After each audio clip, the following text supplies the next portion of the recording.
لك ايش بكون انتو؟ كلمة فستان عملنا ايش بك؟ ايش اخي ايش بك؟ لك عم بقولكم انتو الجوز كلنا بدكم تصيروا تحت بيتي صوتكم تصلي عنا على البيت وبعدين ما اكونش عم صير معكم؟ خليني احكي معه كل ما فوت عند المتابع لا اله الا الله على الحالة معكم احمد وبعدين معك يومين انت على الحالة يا عندي يا عنده ليش عم تتابع المتابعين نحن؟ عيب هذا الشيء عيب قد الجعل صرت بطل عدبه بطلوها صرت ايه قصده انه عم بيقول لك لما تتابع له متابعينه، بعدين يا احمد انت فوت على صفحتك واخفي يعني اخفي المتابعين. خو شلون علمني؟ خو على صفحتي؟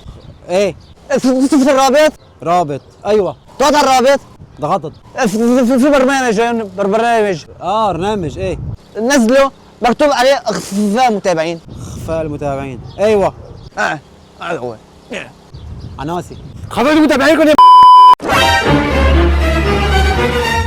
وانتم كمان لا تنسوا تضغطوا على الرابط وتحملوا التطبيق وتخفوا المتابعين من العواينيه. هي اول عواينه. لا حمود بروح امك.